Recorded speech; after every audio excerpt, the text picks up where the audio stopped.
কিভাবে জন্মগ্রহণ করলেন, এরপরে তার দুটি পরীক্ষা নিয়ে আলোচনা করব। কূপে নিক্ষেপ করা এবং অগ্নিতে তাকে নিক্ষেপ করা, দুটি বিষয়ের উপরে ইনশাআল্লাহ কথা হবে। ইব্রাহিম আলাইহিস সালাম যখন বাবেল, বর্তমান ইরাক, আমরা যে শহরকে বলি বাগদাদ, এই বাগদাদ শহরের ভিতরে মানুষ ছিল জাদুকর, মানুষ ছিল সেই যুগে, এখনকার যুগেও তারা জাদুকর, সেই যুগে ছিল তারকাগুলি পণ্ডিত এবং বিভিন্ন বিষয়ের উপরে তারা গবেষণা করত। ঠিক যখন নমরুদ 200 বছর পার করলেন তার হায়াত, পার হওয়ার পর ভাবতেছিল যে আমার এত লম্বা হায়াত, এই হায়াতের মধ্যে তাহলে তো আমি খোদা, আনা রাব্বুকুল আ'লা, পৃথিবীর বুকে আমি সবচেয়ে বড় খোদা। আল্লাহ রাব্বুল আলামিন এই পৃথিবীর জমিনে 4 জনকে বাদশাহী দিয়েছিলেন, কেউ অল্প পৃথিবী, কেউ তার থেকে কম বেশি। 2 জন ছিলেন ধার্মিক আর 2 জন ছিলেন কাফের। একজন ছিল বাদশাহ সুলাইমান, বাদশাহ সুলাইমানকে আল্লাহ রাজত্ব দিয়েছিলেন। বাদশাহ জুলকারনাইন, তাকে আল্লাহ রাব্বুল আলামিন রাজত্ব দিয়েছিলেন। আর 2 জন ছিল কাফের, 1 নম্বরে ছিল বখতেনসর, 2 নম্বরে ছিল নমরুদ। নমরুদের পরের স্থান ছিল ফিরআউন। এদেরকে আল্লাহ রাজত্ব দিয়েছিলেন, বিশাল রাজত্ব, হায়াত দিয়েছিলেন লম্বা। কোন বর্ণনায় এসেছে ফিরআউন আর নমরুদের হায়াত 400 বছর প্লাস ছিল। কত ছিল? 400 বছর প্লাস। আমাদের মাত্র 60 থেকে 70 বছর, এরপরে দেখা যায় পুরো বাংলাদেশ আমার হয়ে যায়, ঠিক বলে। আর 400 বছর যদি হায়াত পাওয়া যায়, সম্ভাবনা আপনাদের সাধনা তো দূরে থাক, পুরা গাজীপুরটা তার কপালের সাইডে লেখা থাকবে, ঠিক কিনা বলে? এই জন্য হায়াত লম্বা পাওয়ার কারণে তাদের ভিতরে শয়তান ধোঁকা দেওয়া সহজ হয়েছে, যে নমরুদ তুমি তো অনেক লম্বা হায়াত পেয়েছো, তুমি ছাড়া তো কেউ রব হতে পারে না। এই জন্য মানুষদেরকে ডেকে সে দাবি করলো যে এই ব্যাবিলিয়ানের ভিতরে, ইরাকের ভিতরে, এছাড়া আরো 7টা রাষ্ট্র মিলে সে এক বাক্যে দাবি করলো, আমি তোমাদের খোদা। নাউজুবিল্লাহ বলেন, আমি তোমাদের খোদা। মানুষ আস্তে আস্তে গোমরাহির ভিতরে চলে গেল, তাকে খোদা মনে করে চলতে থাকলো। হঠাৎ করে একদিন তার তারকাগুলো পণ্ডিতরা তারকার হিসাব করে রাজার কাছে চলে আসছে যে রাজা সাহেব, আমরা তারকা গণনা করেছি, গণনা করে দেখেছি যে এই সপ্তাহের ভিতরে একজন মনীষী পৃথিবীর জমিনে জন্মগ্রহণ করবে, আর সেই মনীষী আপনার রাজত্বকে কেড়ে নেওয়ার সম্ভাবনা রয়েছে। এই কথা শোনার পর নমরুদ চিৎকার দিয়ে বলল, আজকে থেকে আমার আইন, আমার এই রাষ্ট্রের ভিতরে, আমার এই রাজ্যের ভিতরে কোন পুরুষ মানুষ যেন জন্মগ্রহণ না করতে পারে, যদিও করে সাথে সাথে তাদেরকে হত্যা করে। সেই ফিরআউনের উপর সেম কাহিনী, একের পর 1,40,000 সৈন্য তার সেনাবাহিনী মোতায়েন করে দিল। প্রত্যেক ঘরে ঘরে, বাহিরে, সব জায়গাতে কেউ যেন জন্মগ্রহণ করতে না পারে, কেউ যেন স্বামী স্ত্রী আনন্দ না করতে পারে, বুঝে নিল। এভাবে চলতে থাকে, কিন্তু আল্লাহর পুত্র আর আল্লাহর ধরা তো কঠিন, ঠিক কিনা বলেন? ওয়ামাকারু ওয়ামাকারাল্লাহ আল্লাহু খায়রুল মাকিরিন, ইন্না কাইদা আযীম। সবচেয়ে বড় কায়দাবাজ হলো আমার রব। রবের কায়দার সাথে কেউ পারবে না। রব্বে কারীম বলেন, জিবরাইলকে বলেন, জিবরাইল যাও, নমরুদ আইন করেছে স্বামী স্ত্রী আনন্দ করতে পারবে না, দুজন মিলে মহাব্বতে আনন্দ করতে পারবে না। এমন জায়গায় আমি আমার পয়গম্বরের জন্মগ্রহণের ব্যবস্থা করব, যেই জায়গায় মানুষ সন্দেহ করার দূরের কথা, কোনো পশু পাখি পর্যন্ত সন্দেহ করতে পারবে না। আমি রব, আমার রবের কুদরত হলো সবচেয়ে বড়। জিবরাইলকে বলো, যাও, তুমি যাও। কানে কানে ইব্রাহিমের মা, ইব্রাহিমের আম্মা জানের কাছে মানুষের রূপ ধরে পাশে গিয়ে বলল, আল্লাহ রাব্বুল আলামিন আদেশ করেছে তুমি আজকে রাত্রে চলে যাও সেই নমরুদের প্রাসাদে। এটা কানে কানে বলে দিল মানুষ রূপে জিবরাইল আলাইহিস সালাতু ওয়াস সালাম। তার আম্মা জানের কানে যখন বলা হলো, এমন কঠিন পাহারাদার আর এমন এক অবস্থার ভিতরে রেখেছিল যে কোন সিস্টেমে যেন কেউ কারোর সাথে দেখা করতে না পারে। তার আম্মা জানের নাম ছিল আপনা, তার বাবার নাম ছিল আজব। তার বাবার নাম কি ছিল? আজব। আপনাকে বলে দিল যাও তুমি। আল্লাহর আদেশ, সেই দিন পাহারাদার হিসাবে আজবকে রেখেছিল ফিরআউনের প্রাসাদে, যে আমার এই প্রাসাদে রাজমহলের জন্য কেউ কারোর সাথে সাক্ষাৎ না করতে পারে। আজবের স্ত্রী আপনা, সে তো স্বাভাবিক আসতেই পারে কি না বলে? যখন নমরুদ ঘুমিয়ে পড়লো, আল্লাহ রাব্বুল আলামিন কুদরতি হবে নমরুদের চোখে আর ঘুম চাপিয়ে দিল। সুবহানাল্লাহ বলে। গভীর ঘুমে নিমজ্জিত নমরুদ এই মুহূর্তে আপনা চলে আসছে তার স্বামী আজরের কাছে। অল্প কিছুক্ষণ তাদের ভালোবাসা বিনিময়ে আল্লাহ রাব্বুল আলামিন তার উপরে সেই ইব্রাহিমকে জন্ম দিলেন। বলেন না সুবহানাল্লাহ। জন্ম হওয়ার পর 7 দিন পেরিয়ে যাওয়ার পর সবাই আপন গতিতে চলতেছে, 7 দিনের ভিতরে জন্মগ্রহণ করবে, এজন্য আনন্দ নিয়ে সবাই চলতেছে। এর মধ্যে আল্লাহ রাব্বুল আলামিন তার মায়ের গর্ভে, আম্মা জান আপনার গর্ভে এই সন্তান আস্তে আস্তে বড় হচ্ছে। কিন্তু বর্তমান আমরা যা জানি, ডক্টররা যা থিওরি দেয়, সচক্ষে দেখি জানি যে মা বোনদের গর্ভে যদি সন্তান আসে তখন প্রত্যেক মাসের আল্লাহ প্রদত্ত রোগ পিরিয়ড, এই পিরিয়ডটা বন্ধ হয়ে যায়। ঠিক কিনা বলেন? কথা বলুন আমার সাথে। বন্ধ হয় কিনা? সন্তান যখন আসে তখন এটা বন্ধ হয়ে যায়, এই গ্লানিক রোগটা তাদের আর থাকে না। কিন্তু আল্লাহ রাব্বুল আলামিনের কুদরত, যদি এটা বন্ধ হয়ে যায় তাহলে তো বুঝতে পারবে যে তার গর্ভে সন্তান আছে। এই জন্য এই পিরিয়ডের ব্লক জারি করে দিলেন যাতে করে কেউ সন্দেহ না করতে পারে। সুবহানাল্লাহ বলে। এরপরে আমাদের মা বোনদের গর্ভে যখন সন্তান আসে আস্তে আস্তে শারীরিক অবস্থায় একটু চেঞ্জ হয় কিনা বলে? কিন্তু আল্লাহ রাব্বুল আলামিন বললেন না, আপনার যে পেটের অবস্থা, এই অবস্থা শেষ পর্যন্ত স্বাভাবিক থাকবে। সুবহানাল্লাহ বলে। যাতে করে নমরুদ ধরতে না পারে এর ভিতরে সন্তান আছে। এখন যখন 8 মাস 10 মাস হয়ে যাওয়ার পর গর্ভপাত হবে, এই মুহূর্তে এখন চিন্তিত, আমার গর্ভে তো সন্তান, কিভাবে এটা আমি প্রসব করবো, কোথায় করবো?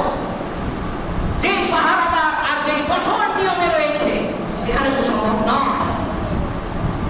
এই জন্য সে কান্নায় ভেঙে পড়লেন। সেই সময় ইবাদত যা ছিল, মালিকে ডাকাডাকি করা, প্রভুকে গড বলে ডাকা, এইভাবে ডাকতেছিল, গড তুমি আমাকে হেফাজত করো। সুবহানাল্লাহ। আল্লাহ রাব্বুল আলামিন জিবরাইলকে পাঠাইলেন, যাও এখানে তো আমার বিশ্ব নবী জন্মগ্রহণ করবে, এই ওরসে আমার বিশ্ব নবী আসবে, অবশ্যই তার জন্মগ্রহণ করতে হবে ইব্রাহিমের। তারপরে আসবে ইসমাইল, ইসমাইলের গর্ভে, ইসমাইলের ওরসে আসবে আমার নবী বিশ্ব নবী মুহাম্মদুর রাসূলুল্লাহ। তাহলে তো ইব্রাহিমের জন্মগ্রহণ করতে হবে। এই জন্য ইব্রাহিমের আম্মা জানের কাছে, আপনার কাছে গিয়ে বলো, চিন্তার কোনো কারণ নাই, আল্লাহ রাব্বুল আলামিন তোমার জন্য একটা মেডিকেল তৈরি করেছে। সুবহানাল্লাহ বলে। আর ডক্টর হিসেবে নিযুক্ত করেছে আমি জিবরাইলকে, আর নার্স হিসেবে নিযুক্ত করেছে আমার প্রহরীদেরকে। বলেন না সুবহানাল্লাহ। রব্বে কারীম বলেন, যাও জিবরাইল যাও, আপনার জন্য তুমি ব্যবস্থা নাও, পাহাড়ের পদদেশের ভিতরে এমন নির্জন জায়গার ভিতরে নিয়ে আসো যেখানে আমি রব সবকিছু সিস্টেম করে রেখেছি। সুবহানাল্লাহ। ইব্রাহিম আলাইহিস সালাম জন্মগ্রহণ করবেন। আল্লাহ রাব্বুল আলামিনের কুদরতিতে তার আম্মা জানকে নিয়ে পাহাড়ে নেওয়া হলো। পাহাড়ের ভিতরে জিবরাইল আলাইহিস সালাম তার দলবল নিয়ে উপস্থিত হয়ে গেলেন এবং পর্দা প্রশিদাতে হবে সম্ভব আল্লাহর কুদরতিতে ইব্রাহিম আলাইহিস সালাম জন্মগ্রহণ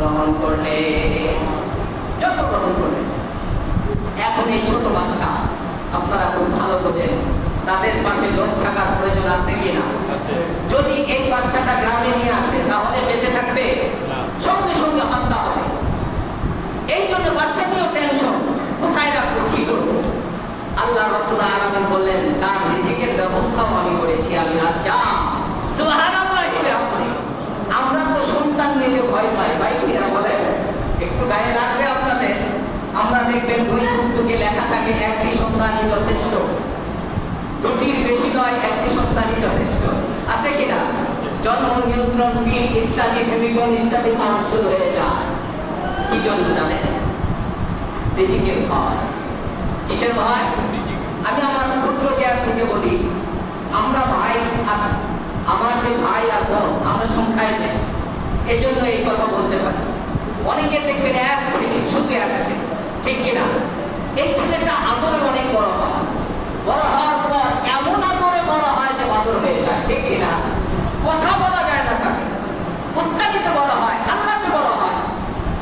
আর সন্তান যখন বেশি হয়, মহাব্বত ভালোবাসার তো বন্ধন হয়ে যায়, ঠিক কিনা বলেন? আচ্ছা, আল্লাহ না করো আপনার একটাই ছেলে, এই ছেলেটা যদি মারা যায় আর কোথায় হবে? যদি মারা যায়, ছেলে তো একটাই। আপনার ছেলে যদি পাগল হয়ে যায় আর কই হবে? আর ছেলে যদি তিনটা হয়, একটা হয়, একটা ইঞ্জিনিয়ার হবে, একটা সেনাবাহিনী হবে, একটা ডাক্তার হবে, আল্লাহ না করে একটা পাগল হবে, ঠিক কিনা বলেন? তাহলে বাকি সন্তানের মাধ্যমে আপনি শিক্ষিত হবেন। আপনি যে বললেন দুটি সন্তানের বেশি নয়, একটি হলে ভালো হয়, এই কথাটা কোন থিওরিতে বলেছে? এই থিওরির মূল কারণ হলো জন্ম নিয়ন্ত্রণ।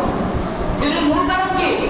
জন্ম নিয়ন্ত্রণ। পৃথিবীর বুকে ফার্স্ট জন্ম নিয়ন্ত্রণের এই আবির্ভাব করিয়েছে নমরুদ।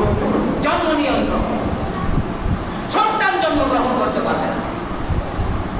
আরেকটি কথা বলি, যে গ্রামগঞ্জে দেখবেন যার সন্তান বেশি তার লাঠিয়াল বেশি, শক্তি বেশি, ঠিক কিনা? এখন আপনার হলো 10 জন ছেলে, আর একজনের ছেলে হলো 1 জন।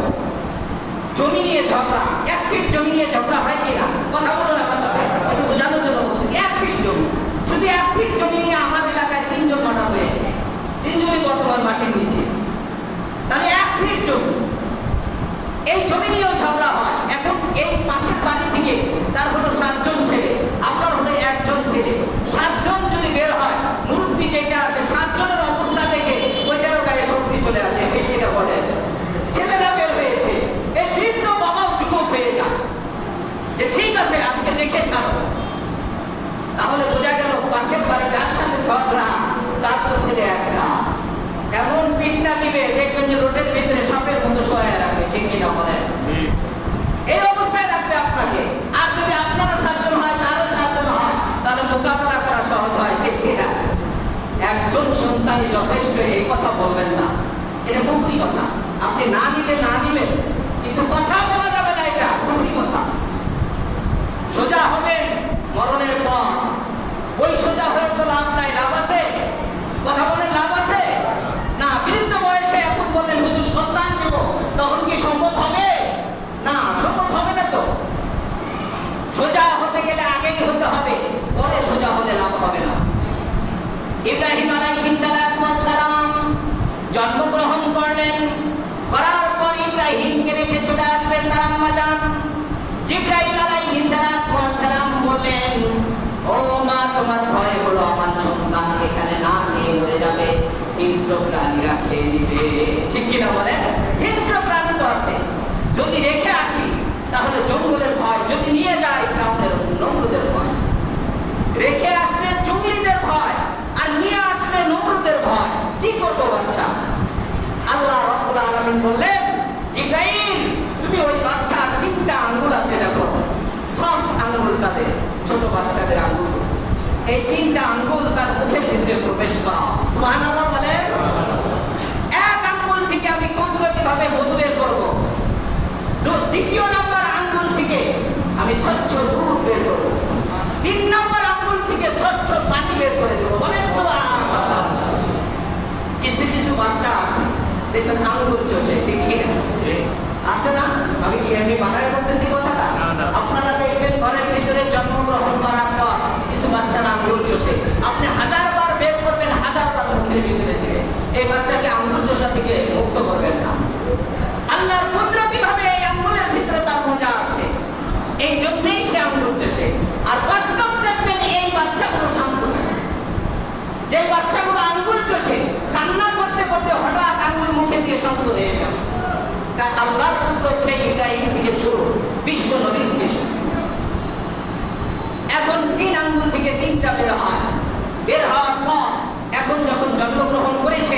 এই অবস্থায় বাঘে তো খাওয়ার ভয় রয়েছে।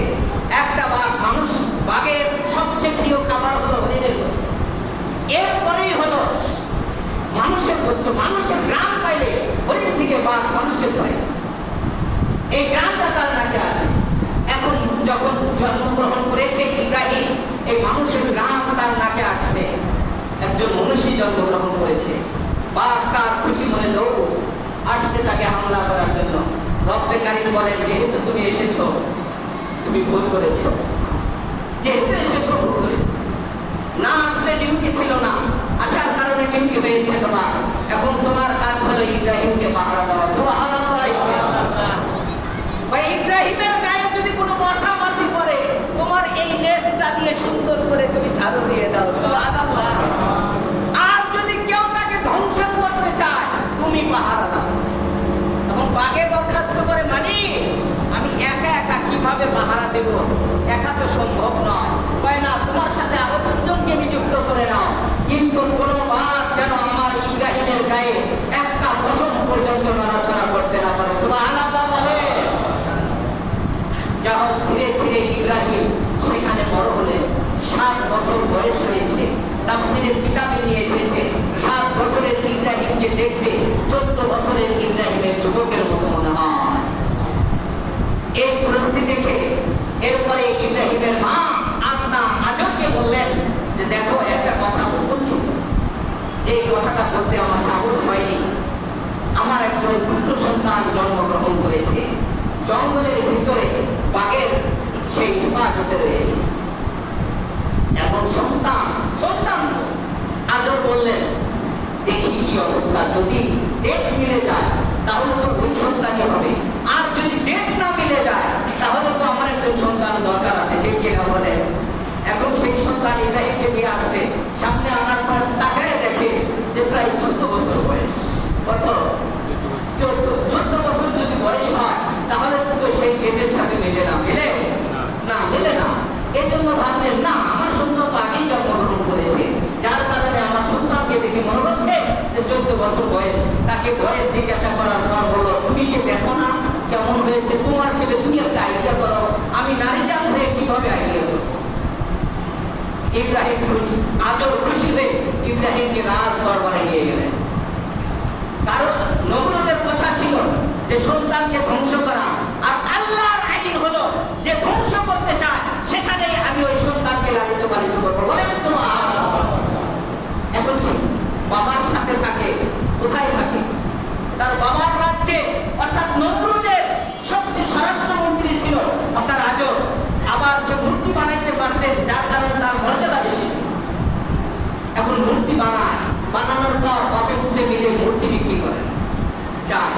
সে তো ছোট মানুষ, মূর্তি সাথে নিয়ে যায়। একদিন বলতেছে, বাবা তুমি এই মূর্তিগুলো বিক্রি করে আসো। আচ্ছা ঠিক আছে। মূর্তি নিয়ে গেছে। নিয়ে যাওয়ার পর হাজার তো সবাই থাকে। এখন খাঁচাটা নামানোর পর সে আড়াল হয়েছে একটু হাজার ছাড়ার জন্য। হাজার ছাড় দিয়ে আসার পর দেখে প্রত্যেকটা মূর্তির গায়ে পানির ছোঁয়া দেখা যায়, ভিজে আছে। ভাবতেছিলেন কি ব্যাপার, এরকম কেন? এটা কি আবার পানি কোথায় থেকে? পাশে তাকায় দেখে একটা কুকুর, সেই কুকুরে প্রসাব করেছে মূর্তির উপরে। এখন ইব্রাহিম চিন্তা করলেন, হাই রে খোদা, এমন খোদা যে কুকুরে প্রসাব করে সরাইতে পারে না। এটা খোদা না, আস্তা একটা খোদা।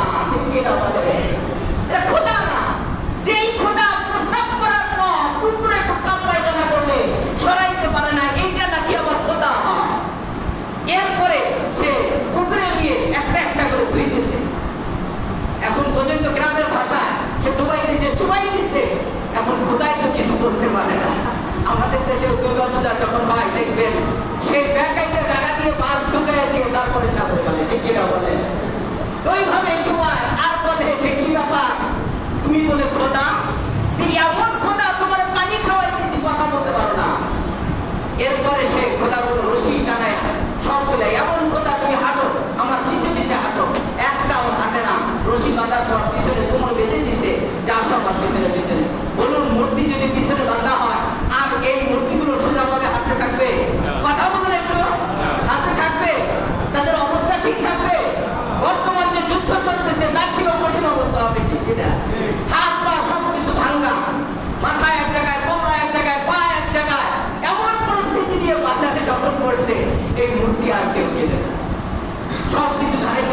বাড়িতে ফেরো।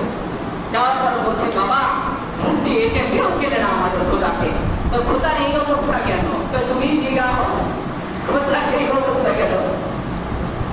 ওই খোদার এই ঘটনা আজি আমার ছেলে তো অন্যরকম হয়ে যাচ্ছে। এরপরও কাজের অবস্থায় কিছু করা হয় না।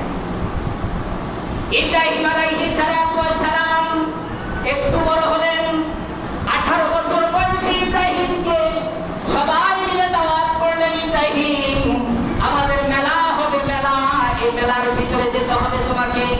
ইব্রাহিম বললেন, না আমি অসুস্থ, আনা সাকিম। সে তার শারীরিকভাবে অসুস্থের কথা বলা হয় নাই, তাফসীরের মধ্যে বলা হয়েছে আল্লাহ খুঁজতে গিয়ে তার কলবটা অসুস্থ হয়েছে, এই জন্য বলল আমি অসুস্থ। এই অসুস্থতার কারণে ইব্রাহিমকে রেখে সবাই চলে গেল মেলায়।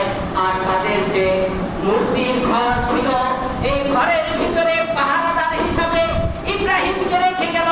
আমাদের মূর্তিগুলো পাহারা দিতে হবে, কেউ যেন চুরি করতে না পারে। সবাই মেলায় চলে গেল। আচ্ছা বলুন, এখানে প্রথম প্রশ্ন হলো যে কেউ যেন চুরি করতে না পারে। মূর্তি আল্লাহকে যদি চুরি করা হয়, সেটা কি আল্লাহ হতে পারে? এরপরে ওই ইব্রাহিম কিছু বলেন নাই।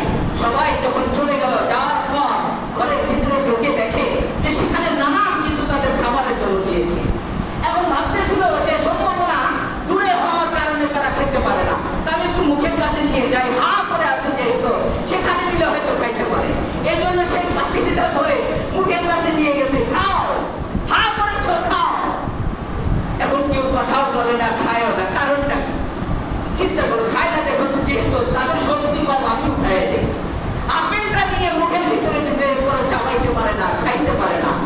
এরপরে চিন্তা করে, তুমি এমন খোদা, যেই খোদা নাকের উপরে মশা মাছি বসলে সরাইতে পারে না, সেটা আমার খোদা হতে পারে?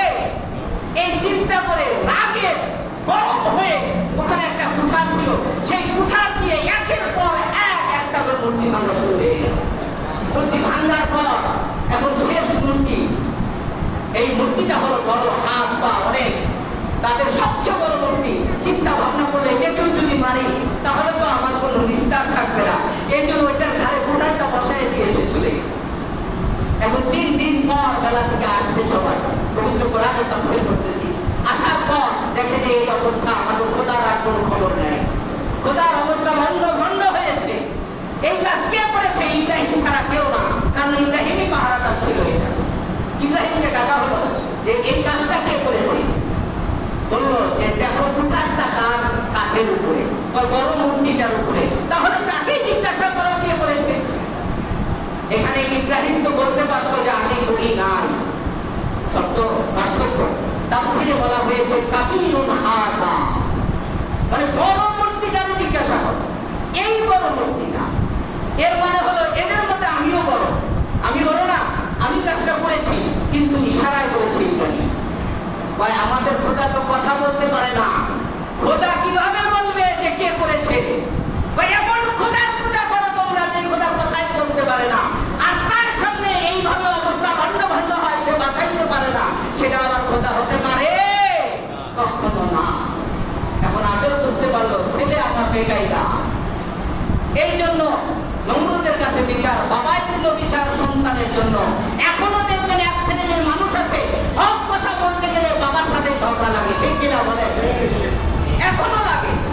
নমরুদ বলল এভাবে তাকে রাখা যাবে না, অবশ্যই এই ছেলেটাও ওই ছেলে হতে পারে যেই ছেলের ব্যাপারে তারকামণি পণ্ডিতরা বলেছিল তোমার রাজত্ব ধ্বংস করবে।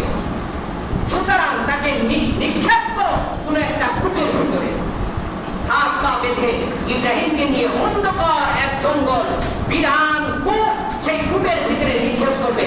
ইব্রাহিম তার জবানে বলেছিল, বাবা তুমি আমাকে ছেড়ে দাও, আমি দেশ ছেড়ে চলে যাবো, কোনোদিন আর আসবো না, কিন্তু আমাকে কূপের ভিতরে নিক্ষেপ করবে।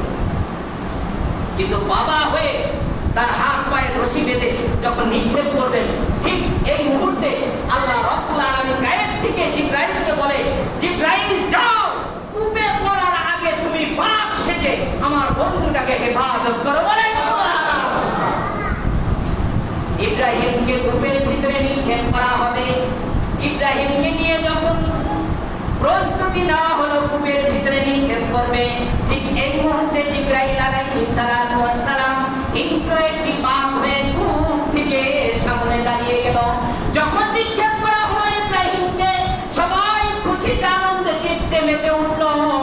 কিন্তু ইব্রাহিম আলাইহিস সালাম বাঘের পিঠে সওয়ার হয়ে ওখান থেকে আওয়াজ দিয়ে বলো, আমার ওই আসমানের মালিক আমাকে হেফাজত করেছে। আর এই শব্দ শোনার পর নমরুদ বলল, সন্তান এটা মারা যায় নাই, এখনো ভিতরে রয়েছে, তাকে উঠাও। আবারও উঠানো হলো। সবাই মিলে চিন্তার মধ্যে পড়ে গেল, এই সন্তানটাকে এইভাবে রাখা যাবে না, অবশ্যই একদিন আমাদের শত্রু হয়ে দাঁড়াবে। নমরুদ চিন্তা করলো কি করা যায়, কি করা যায়, তাকে কি করা যায়। পুরা এক শয়তান, ইবলিস শয়তান নমরুদের কাছে চলে এসেছে। আসার পর বলতেছে, মহারাজ আমি একটা পরামর্শ দিতে পারি যদি আপনি রাজি থাকেন। সেই দরবেশ এক শ্রেণীর মানুষ দেখবে পাগড়ি টুপি পরে গাড়ির ভিতরে চিন্তা করে কিনা বলে, আমি কোনো কথা অবাস্তব বলার চেষ্টা করি না। দেখবে দরবেশ হলেই যে দরবেশ এটা না, পোশাকেই দরবেশ আছে এমন। সেই রকম বুজুর্গ সেজে আসার পর বলতেছে, আমার একটা আইন হলো, আমার একটা পরামর্শ হলো, আপনি আগুনের একটি স্তূপ করুন, আগুনের স্তূপ। এই স্তূপের ভিতরে তাকে চরক দিয়ে ফেলেন। এরপরে 1 মাস যাব বিভিন্ন জায়গা থেকে লাকড়ি কাঠ জমা করে, তেল বা পেট্রোল যা আছে সব কিছু মিলে বিশাল এক স্তূপ করো। সেই স্তূপের ভিতরে ইব্রাহিমকে নিক্ষেপ করা হবে। কিভাবে নিক্ষেপ করবে? আগুনের কিন্তু একটা সাপ আছে, জিহ্বা আছে। এই জিহ্বাটা অনেক দূর পর্যন্ত ধাওয়া করে আগুন যখন জ্বালাবে। এর কাছে থেকে তো তাকে নিক্ষেপ করার কোনো সুযোগ নাই। এই জন্য সেটার জন্য নমরুদ চিন্তায় পড়ে গেল। এই মুহূর্তে আবারও পরামর্শ দিল, এটা ফালানো সহজ একটা পন্থা হলো, কোনো গাছ বা চরক, সেই চরকের ভিতরে তাকে বেঁধে দিয়ে দূর থেকে নিক্ষেপ করা হবে।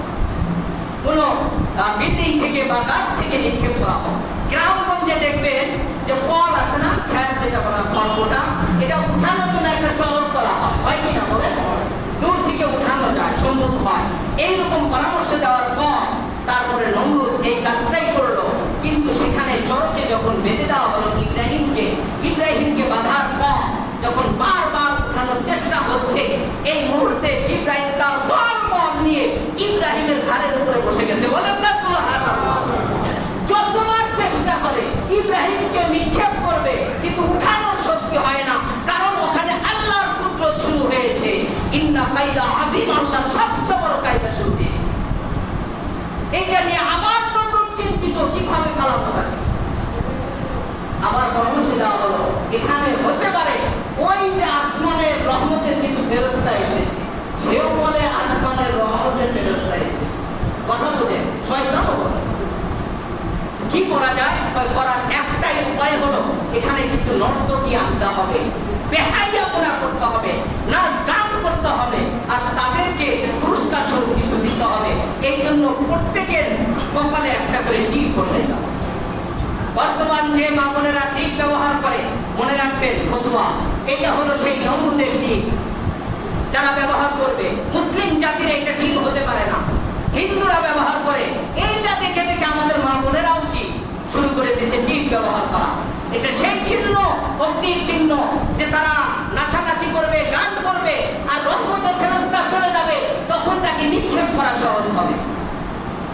এখন নমরুদ ডাক দিয়ে বলে, আগুন তোমার কি শক্তি শেষ হয়ে গেল? চলো, তোমার কি শক্তি শেষ হয়ে গেল? এখন তাকে সেখানে বেঁধে যখন নিক্ষেপ করবে, সেই উঁচা বিল্ডিং এর উপরে নমরুদ বসে তামাশা দেখতেছে, কেমনে পুড়ে যায়, আর আমি হাতের তালি দিব, আনন্দ করব। আমাদের বাংলাদেশেও এক শ্রেণীর মানুষ এখানে অ্যাক্সিডেন্ট হয়ে মারা যায়, আর সে ভিডিও নিয়ে ব্যস্ত হয়ে যায়, ঠিক কিনা বলেন? আমি এদেরকে এক ধরনের ঘৃণা জানাই। মুসলিম ভাই, এক ভাই মারা যাচ্ছে, তার উচিত ছিল হেফাজত করা, আর সে ভিডিও ভাইরাল হওয়ার জন্য, ফেসবুকে ছাড়ার জন্য ভিডিও নিয়ে ব্যস্ত, অথচ তার হাতটা কেটে পড়ে আছে 2 মাইল দূরে, ঠিক কিনা বলেন? ইতিহাস আছে কিনা বলেন? না, এইটা আমার দরদ নাই, ব্যথা নাই। সেখানে ওরকম হাতের তালি দেওয়ার মতো এক শ্রেণীর মানুষ।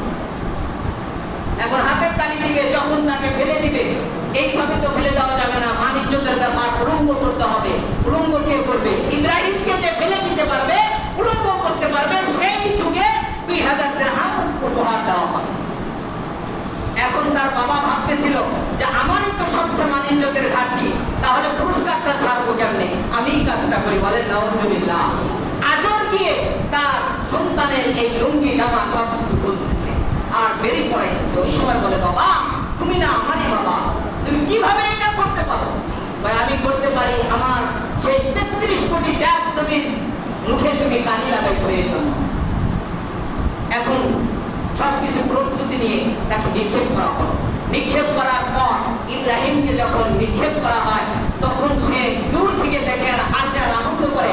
করার সাথে সাথে তো বর্ষ হয়ে যাবে, ছাই হয়ে যাবে না। ইব্রাহিম করার সঙ্গে সঙ্গে দেখা যাচ্ছে সে আপন গতিতে আছে। তখন চিৎকার দিয়ে বলে, আপন তোমার কি শক্তি শেষ হয়ে গেল? আমার শক্তি শেষ হয় নাই, তুমি এখানে এসে দেখো শক্তি আছে কিনা। সুবহানাল্লাহ বলে, শক্তি শেষ হয় নাই, তুমি আছো, তুমি আসলে বুঝতে পারবে শক্তি আছে কিনা। কিন্তু মালিকের অর্ডার হয়েছে, কুলনা ইয়া নারু কুনি বারদাও ওয়া সালামান আলা ইব্রাহিম। রব্বে কারীম আদেশ করলেন, ওয়া কুন তোমার তো শক্তি আছে, সামর্থ্য আছে। আমি রবের আদেশে তোমাকে বলে দেই, আমার ইব্রাহিমের একটি পশম যেন না করে, ইব্রাহিমের যেন কোনো ক্ষতি না হয়। আগুনকে আদেশ করা হলো, তোমার সব কিছু ঠিক থাকবে, কিন্তু ইব্রাহিমের গা চলানো যাবে না। রব্বে কারীমকে আগুন প্রশ্ন করলেন, তাহলে কেমন হয়ে যাব? মালিক বলেন, তুমি শান্ত হয়ে যাও, এমন শান্ত হয়েও না, এমন ঠান্ডা হয়েও না আমার বন্ধু যেন শীতে কম্পিত হয়ে যায়, আবার এমন গরম হয়ে না আমার বন্ধু যেন কষ্ট হয়ে যায়। সালামান আলা ইব্রাহিম, এয়ার কন্ডিশন হয়ে যাও, এয়ার কন্ডিশন হয়ে যাও। আগুনটার এমন অবস্থা হবে না ঠান্ডা না গরম, না ঠান্ডা না গরম। আল্লাহ রাব্বুল আলামিন যখন ইব্রাহিমকে নিক্ষেপ করা হয় সঙ্গে সঙ্গে জিবরাইলকে আদেশ করলেন, জিবরাইল যাও, আমার বন্ধুকে উলঙ্গ করে নিক্ষেপ করা হয়েছে। জাতির পিতা ইব্রাহিম আলাইহিস সালাতু ওয়াস সালাম, তার ভরসা আসবে আমার নবী মুহাম্মদুর রাসূলুল্লাহ, সুতরাং তাকে উলঙ্গ রাখা যাবে না। জান্নাতি একটি পোশাক নিয়ে আমার ইব্রাহিমকে পরাইয়া দাও। ইব্রাহিম আলাইহিস সালাতু ওয়াস সালাম বৃদ্ধ বয়সে নাতিপুতি নিয়ে গল্প করতেন আর বলতেন, আমার সবচেয়ে আনন্দের জায়গা, আমার সবচেয়ে ভালো জায়গা, আমার সবচেয়ে সুখময় জায়গা ছিল ওই দিন যেই দিন আমাকে আগুনের ভিতরে নিক্ষেপ করা হয়েছে।